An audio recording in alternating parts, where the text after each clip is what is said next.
feel like you're maybe a little neurotic? Your anxiety levels are up. Maybe you're even a little depressive. Dr. Nick joined us this morning to explain and unwind some of those things. Maybe a little narcissistic. It's all about me.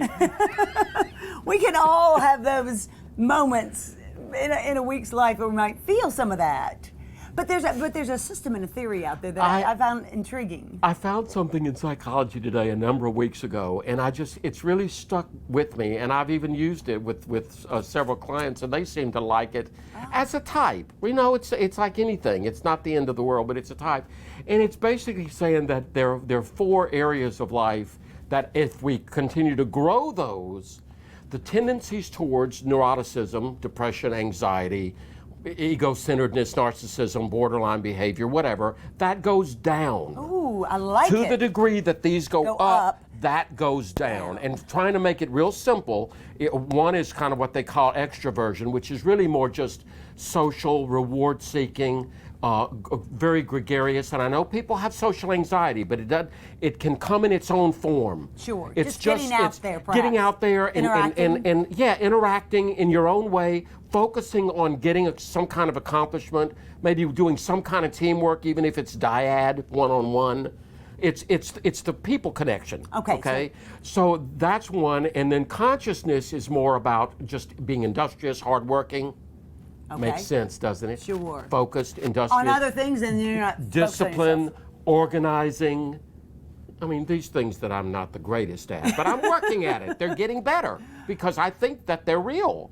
That whole notion of organizing. You know, I'd say we both probably struggle with that one. Absolutely. Yeah. And I do feel so much better when I'm more organized and things are more organized. Yes. And yes. It talks the about anxiety the rule. goes down. It talks about following the rule. The rule is great because it doesn't talk about just following rules, but it's the rule of the clock, the rule of law, the rule of schedules. The ruler. What would we do without a ruler?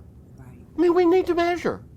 It's just great. It's a way of measuring things. So that kind of conscientiousness, they call it, and then agreeableness, warmth, caring for others. Right. Extending yourself. Isn't it wonderful to be agreeable? Yeah. And we Without can even compromising your own thoughts and ideas, just compromising. to avoid, But But isn't there some phrase about, can we disagree without being disagreeable? Yes, I love that. I've always thought that meant agreeableness. Even though we're not on the same page, there's a dignity. You're right. There's a respect. There's even listening to each other. Recently we were talking about the Wichita. Yes. And these two opposing forces come Yes. together. And you're right, Yes. we'd have to call that being agreeable, even though they didn't completely agree with each other. Right. And there's the common ground. It's like finding the common ground without having to talk about, okay, let's find common ground. It's just a sense of agreeableness that we're just kind of naturally moving in that direction. What can we come to? And then the last one is openness, which is curiosity, growing, learning, never stopping. I was just with someone who's 92, I believe, and she was in the gym working the ball this morning. Oh, that's great. I just loved it. Yes. I just loved it. She said, yeah, I'm just learning how to do it. It's just kind of like that openness to the universe, and which is hard for people, but a receptivity to new ideas. I remember when the texting just came out. I don't know if you remember. I must have had a million people say, I'll never text. And I was like, what's the problem with texting? It's not the end of the world. Now what do we do? It just takes us a while. You're and right. I'm not saying every idea we need to be receptive to, but a kind of posture of openness.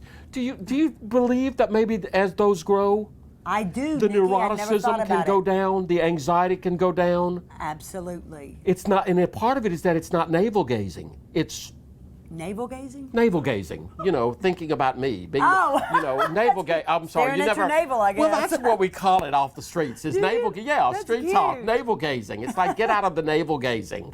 We're always looking inside. Sorry, I thought everybody knew navel gazing. Funny. I've never heard that before. Well, that's because we never do. Well, I think we're probably all guilty of a little navel gazing. We're too busy having fun, which is part of the gregariousness I can see how that completely gets you out of again, I was with some people and they were talking about the need for laughter, and somebody told a story and she had us on the floor rolling. And this was a group of people who were really suffering, struggling, and had us all on the floor laughing. I love it. Nothing like laughter. Nothing like it, and they completely forgot about everything they were concerned about the moment. Right, I love it. right. Thanks so much. But it's interesting, yeah. Yes. Interesting. So be less neurotic and more of the other four. Absolutely. Watch this one again. This is an important kind of a class. Yeah, I know. Even I'm going to have to. Yeah, it's got a real psychoeducational component to it. Yeah. Excellent. Thanks so much. Okay. Much more Weekends with Whitney coming up right after this.